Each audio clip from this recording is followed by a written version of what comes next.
Our speaker for today is Professor Herbert Mayr.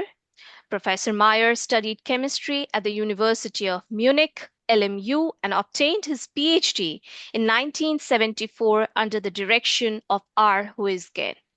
After postdoctoral studies with G. A. Olah at Case Western Reserve University in Cleveland, Ohio, he joined the group of PVR Skleer at the University of Erlangen-Nuremberg, where he completed his habilitation in 1980. After professorships in Lübeck and Darmstadt, he returned to the LMU Munich in 1996, where he has been serving as the Dean of the Faculty of Chemistry and Pharmacy and the Director of the Department of Chemistry and Biochemistry. From 2000 to 2004, he was the head of the Organic Chemistry Division of the German Chemical Society, and from 2004 to 2012, he was the chairman of the Review Board Molecular Chemistry of the German Research Foundation, DFG. He received the Alexander von Humboldt Honorary Fellowship of the Foundation for Polish Science in 2004, the Liebig-Denkmünze of the German Chemical Society in 2006, and the James Flack Norris Award in Physical Organic Chemistry of the American Chemical Society in 2020.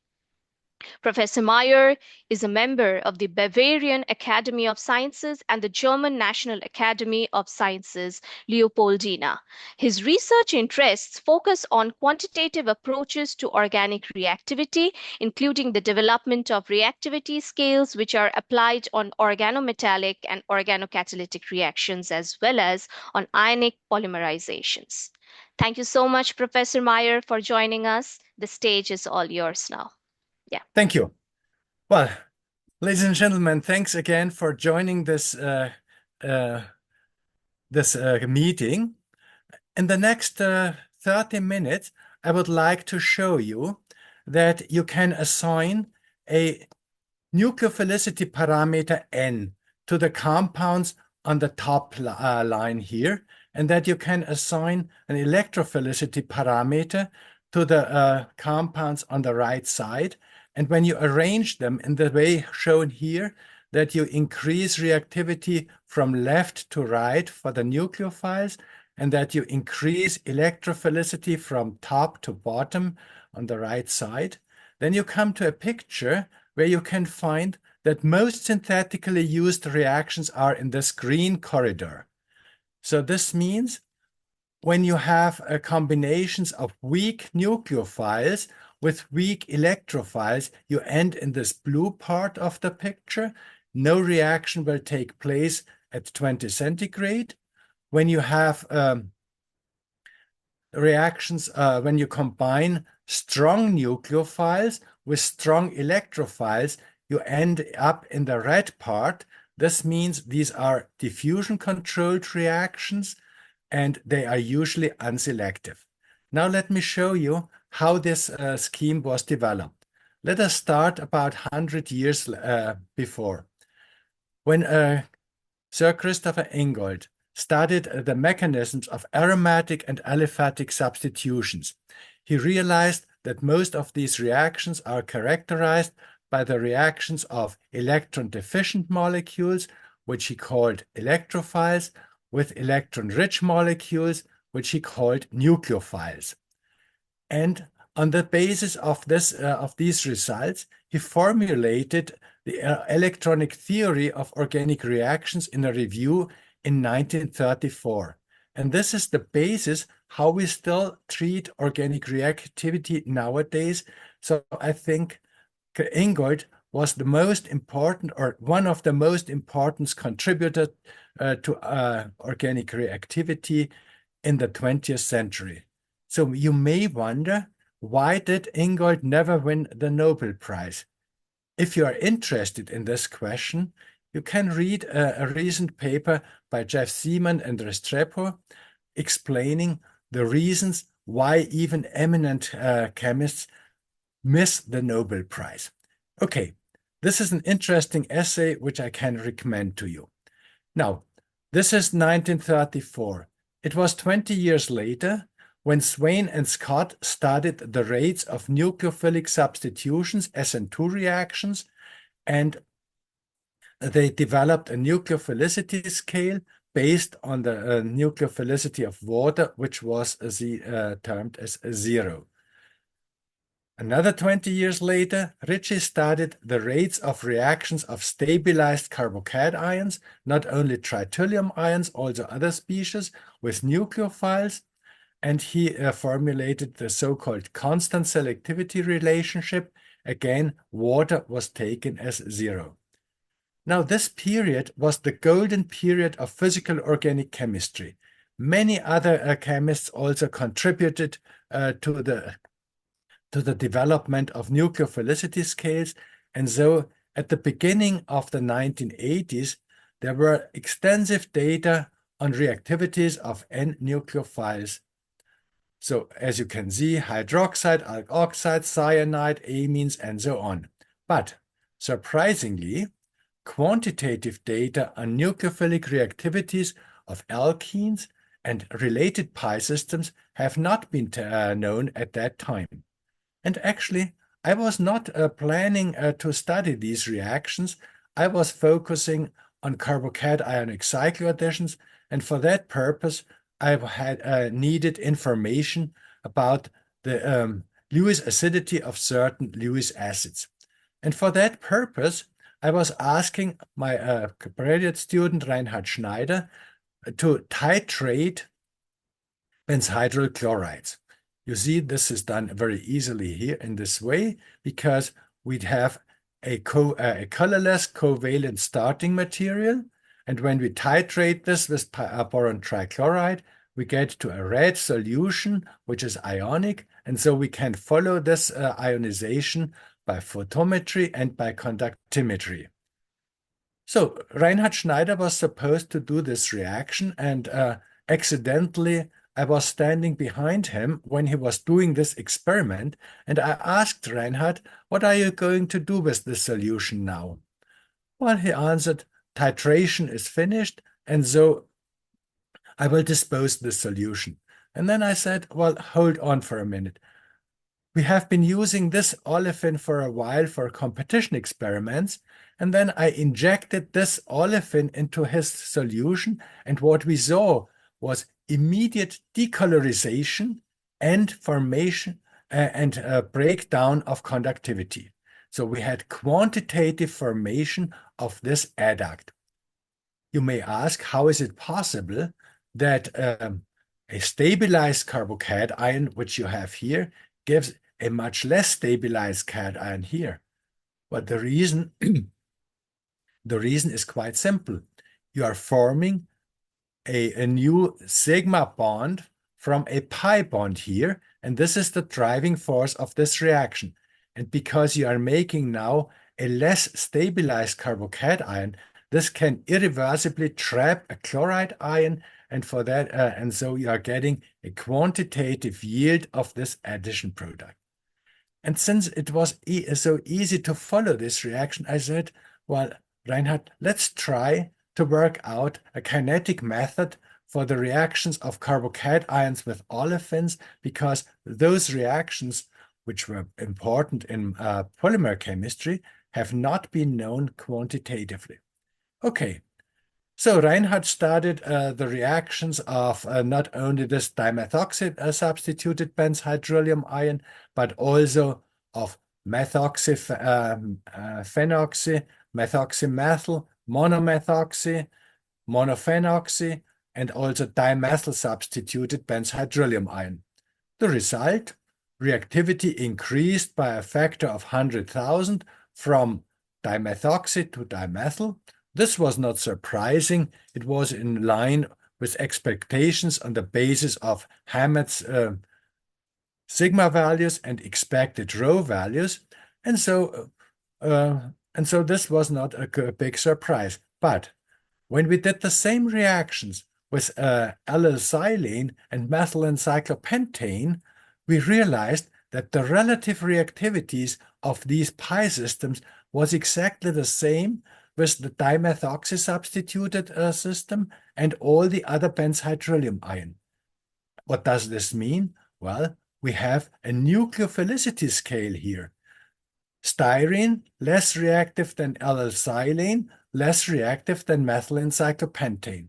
And then we got excited. Well, we now have the possibility to generate nucleophilicity scales of these pi systems.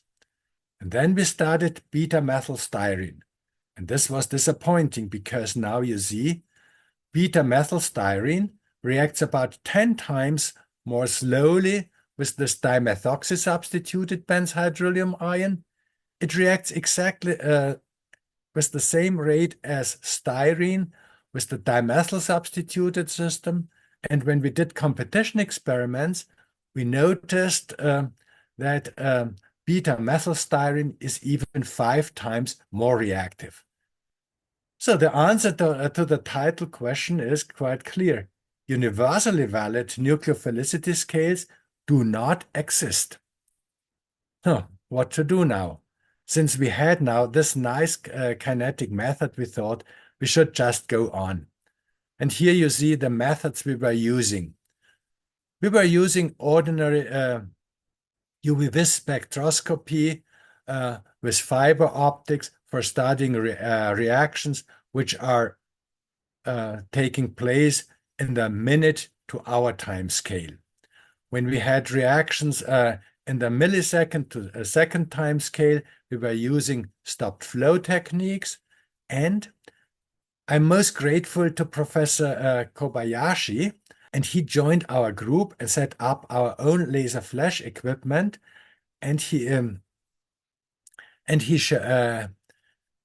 this way, it was possible to generate these carbocations with a laser flash in the presence of the nucleophiles. And so we are covering the whole reactivity range from reactions taking place in our time scale to those in the diffusion rate, and we get the longest linear free energy relationships ever possible.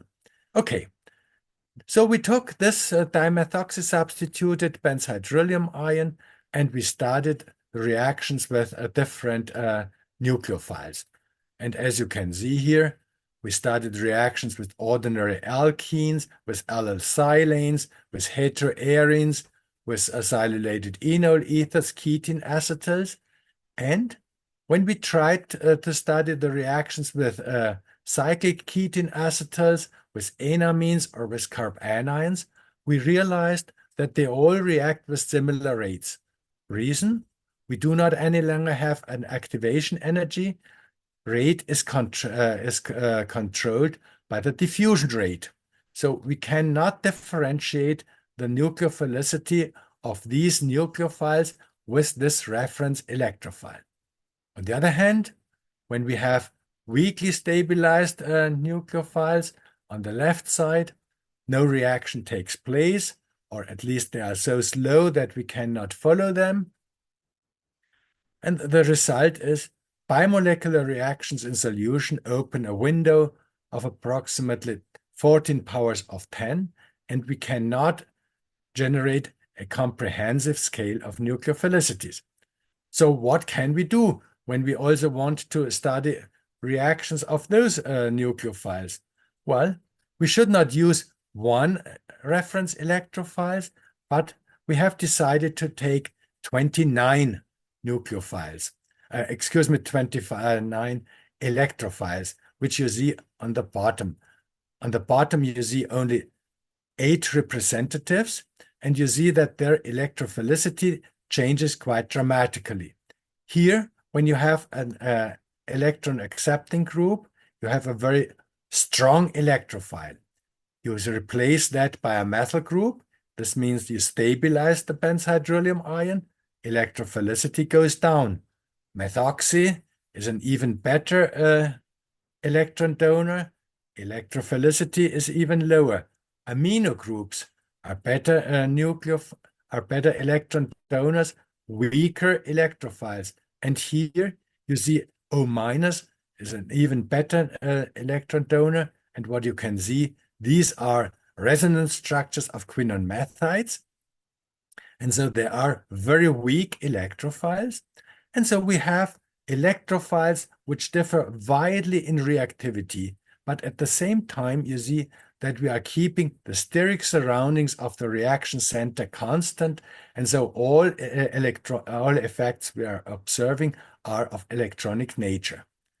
Now we can use the weakest electrophiles for studying reactivities of carbanions. So nitromethyl anion, malonate anion, acetyl-acetonate ion. So second order rate constant of 100, log K equals 2. Here we have a rate constant of 10, log K equals 1. And this reacts with a rate constant of 1, log K is 0. So we have a nucleophilicity scale with respect to this quinone method. And now we have done this 29 times. For the weak electrophiles, we are using the strong nucleophiles. And when we go over here to the weak nucleophiles, we have been using the strong electrophiles. And so at the end of this work in 2001, we had 29 nucleophilicity scales. So how can we combine them?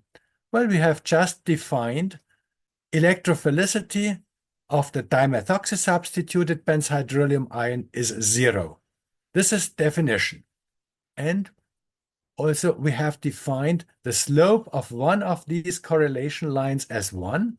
This is this beta 2-methyl pentene. And that's all.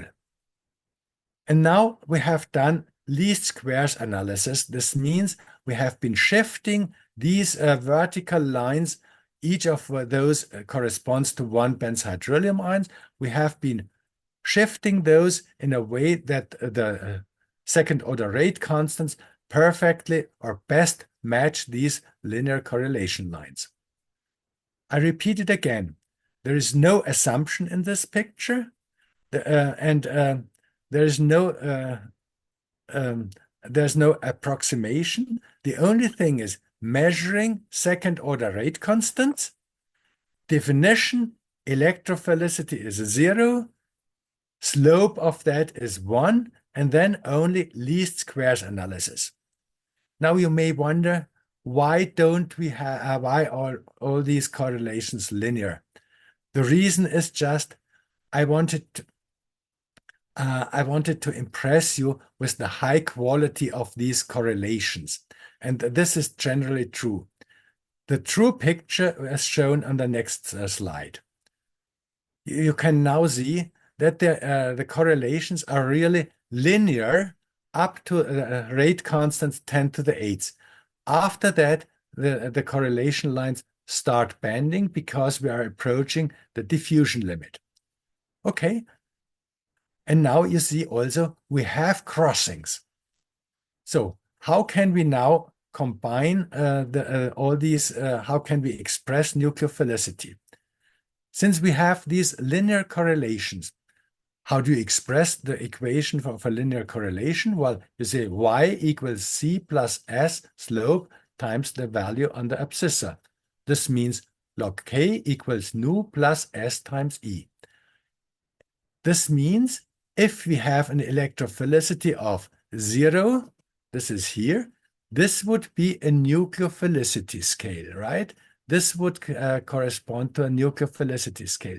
But you can see now this involves far extrapolations. And so this number may not be very useful for the synthetic chemist. And therefore we decided we will not use this equation for expressing nucleophilicity, but we will transform it and use this equation, which now defines nucleophilicity by the intercept on the abscissa. Okay, that's all. The two equations are mathematically equivalent. Here, this is the normal way of a linear free energy relationship. Here, we express it by the intercept on the abscissa. We still have the problem. There is no generally valid nucleophilicity scale because we have these interactions. However, the intercepts on the abscissa give the synthetic chemist a good idea what are strong nucleophiles and what are weak nucleophiles. If you want to have precise information, you have to consider the slopes. Well, if you have understood that, you got everything. See this slide again? What we have then done, this is the status of 2001. We now just list the nucleophiles. On the left side, we take out the correlation lines and we come to this picture. And since 2001, we have been filling up this slide. I would like to show you. For example, Tobias and Martin were interested in the reactivities of perols. So they were studying the rate constants of the reactions of these perols with our benzhydronium ions. And as expected, you are getting linear correlations. You see here, this silylated perol reacts with a rate constant of 1 log K equals 0 with an electrophile of E equals minus 3.5. So if E is minus 3.5, you get to log K equals 0 if N equals plus 3.5. And this is the nucleophilicity then, and you can immediately see the nucleophilicity of this silylated perol is comparable to that of 2-methylfurane. Go on to another system. Here we have this trialkyl substituted perol. Again, linear correlation. We get to log K equals 0 for an electrophile of E minus 12. And then this means the N parameter must be plus 12. And you immediately learn then that the nucleophilicity of this perol is comparable to enamines to cyclic ketone acetals. And that's all. So we have been doing this with carbanions, with phosphorus ylides. Here you find, for example, that the Horner-Woodward-Emmons carbanions are about 10,000 times more reactive than the corresponding Wittig ylides. Let's go to the nitronate anions, and this shows you solvent dependence. And I should mention that nucleophilicity parameters are always defined with respect to a solvent. So, for example, the nitromethyl anion, which you see here in DMSO, is about 1 million times more reactive in DMSO than in water. Okay? And so you can easily determine solvent dependence. By the way, this is typical for the nitronate anions, but you cannot say that generally carbanions are much more reactive in DMSO than in water. When you go to this dicyano-substituted methyl anion, this has the same reactivity in DMSO and in water. So please keep this in mind. Nucleophilicities are always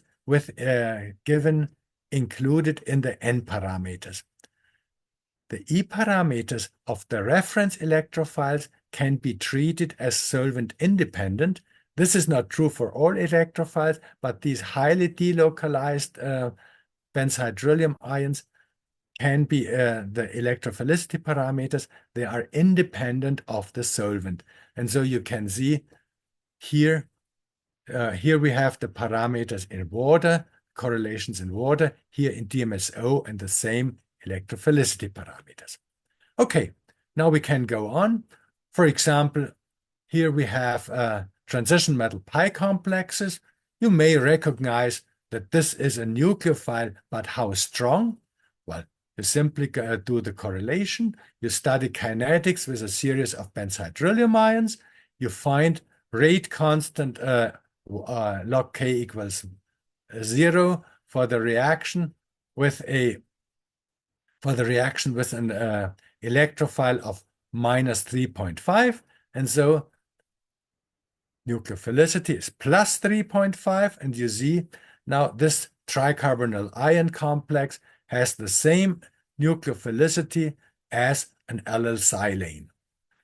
And now you can look in the literature and you will find the same electrophiles which have been used for reactions with allyl silanes have also been studied with these transition metal pi complexes.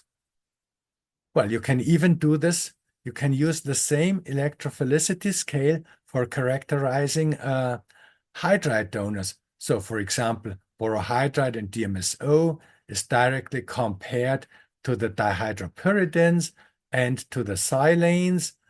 And in this way, you are able to directly compare hydride nucleophilicity with pi nucleophilicity and show you again that the electrophilicity parameters, which we have derived from reactions with pi systems in dichloromethane, can also be used for reactions in water.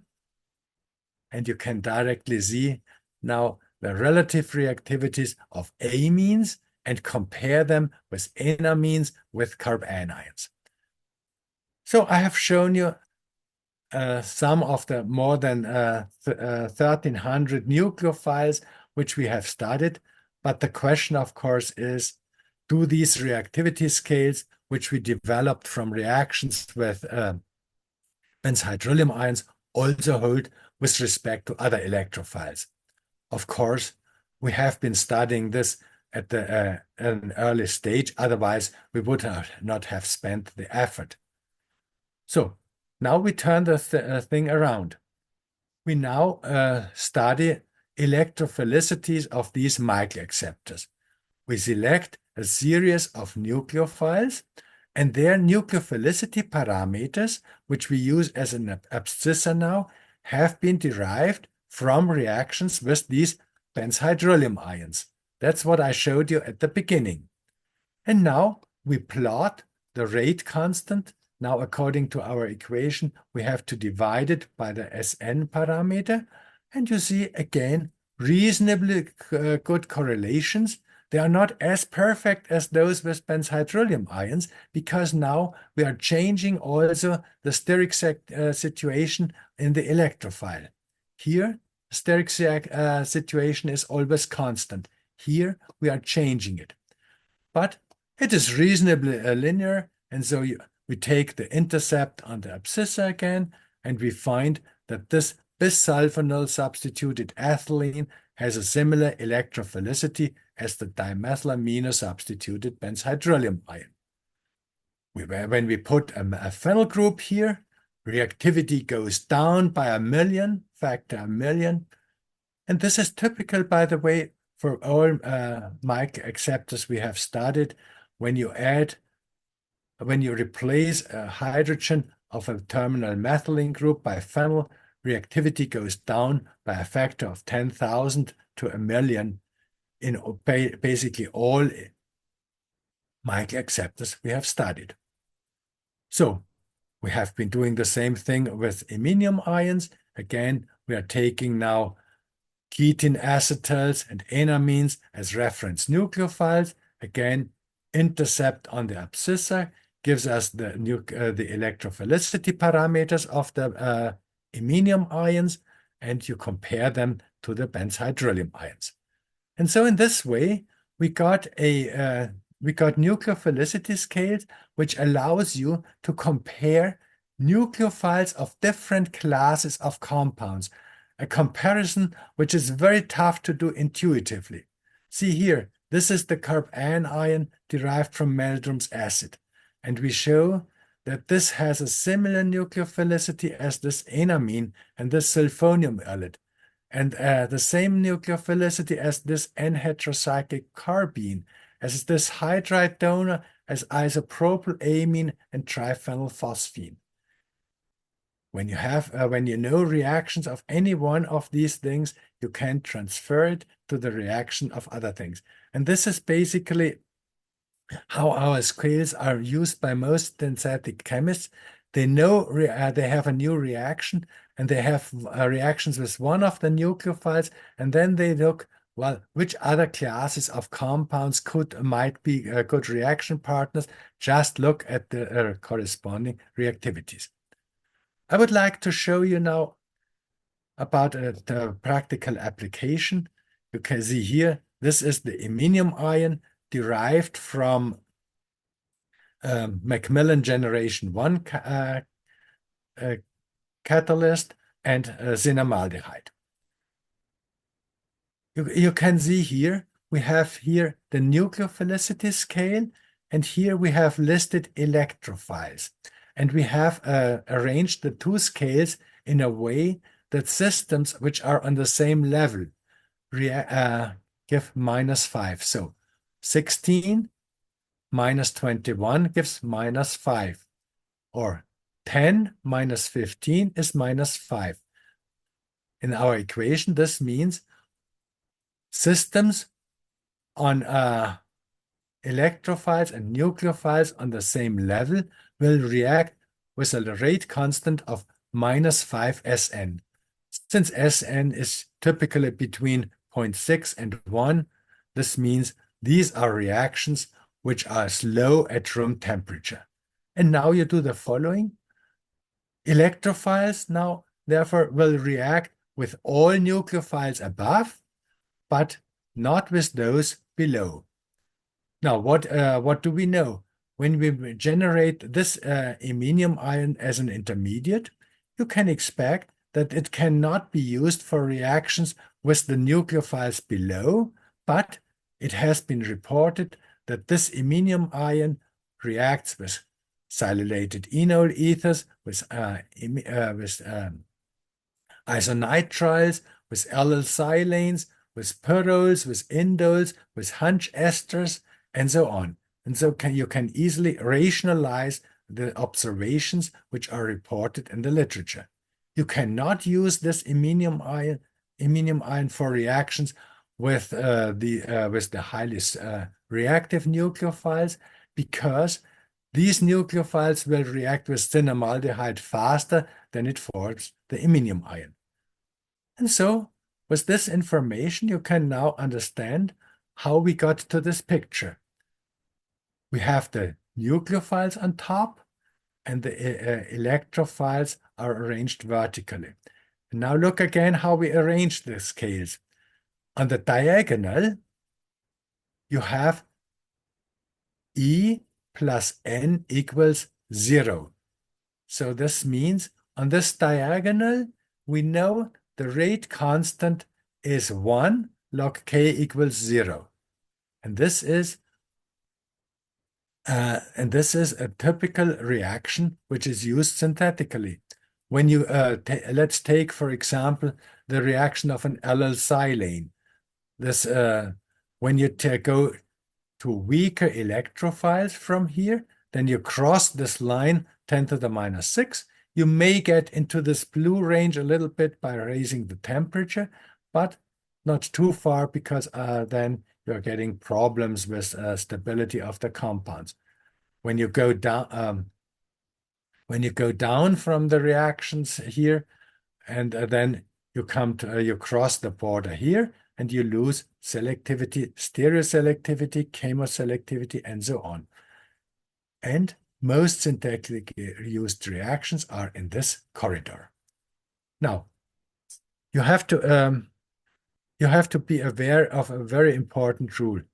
Uncertainty principle does not only work in quantum mechanics, but also in organic chemistry. You cannot have both accurate predictions of reactivity and a wide variety of structures.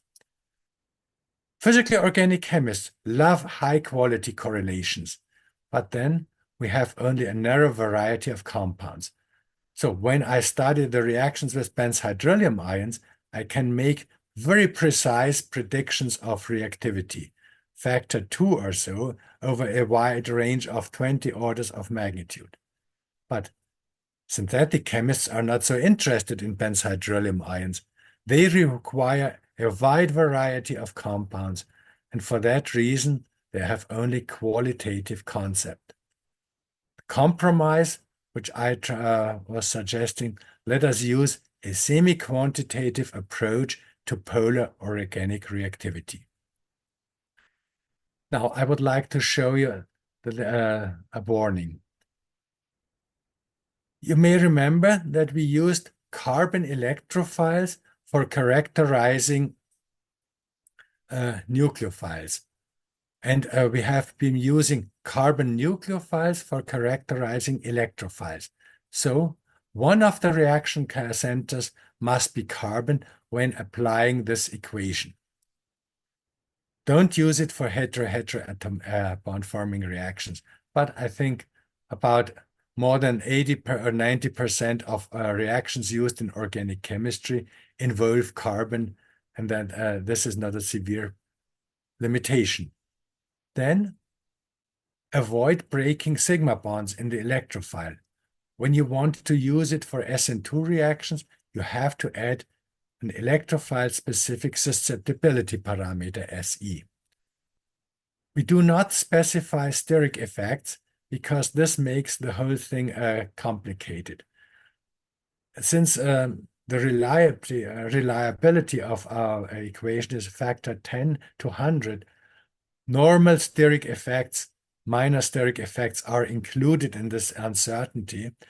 If you have really bulky substituents, bulky reagents like trityllium ions, you cannot use our correlation. And only one new bond, only one new sigma bond must be formed in the rate determining step. So do not use it for multi-bond forming reactions, for concerted cycloadditions. But this is true, but I would like to show you in the last slide that you really can also get some information about cycloadditions. Before I switch, I would like to point out again, you can download our reactivity scale from the internet. This is easily acceptable. But now let's look at concerted cycloadditions. This is the work of the last PhD student I was supervising together with Dr. Ofjal. Look at the reactions of diazoalkanes with electron-rich and electron-poor ethylenes. You can imagine that you have here a stepwise process, form only one new bond in the rate determining step, and then this reaction gives you this Zwitter ion. Okay, you just shift the electrons here and you make one new bond. This means when we have the nucleophilicity parameter of that, the electrophilicity parameter of that, you can calculate this correlation line. And this comes out beautifully. Go on the other side, since this is an ambiphilic system, which has also nucleophilic abilities, so you can make one, this slide. Sorry that here it is again. When you make one new bond here, you get a Zwitter ion of this type, okay? You shift the negative charge on this position, and so the rate constant for forming this Zwitter ion is given by this correlation line. And now, when, as you know, these reactions often proceed in a concerted manner, and the concertedness means the formation of this Zwitter ion does not form, but before it is formed, you make the second bond, and this is assisted, and therefore the concerted cycloadditions are faster than those predicted for the formation of Zwitter ions, and the difference between the measured reaction rates for the concerted cycloadditions to these correlation lines is the energy of concert. Okay, this was the story I wanted to tell you. I should mention that this was the work which we started in Erlangen in 1983. Then we were going through Lübeck, Darmstadt, Munich, and a big number of graduate students was involved in that, because this conference was organized by the Indian branch of ACS. I would like to mention that also 2 Indian students were involved in these studies. Here you see Professor Mahyuddin Baida. He is now in the IIT in Madras. And here you see Professor Biplab Machi, now a professor in the Indian Institute of Science, Education and Research in Calcutta. Well, I would like to thank all of them, and I would like to thank you very much for your kind attention. Thank you very much.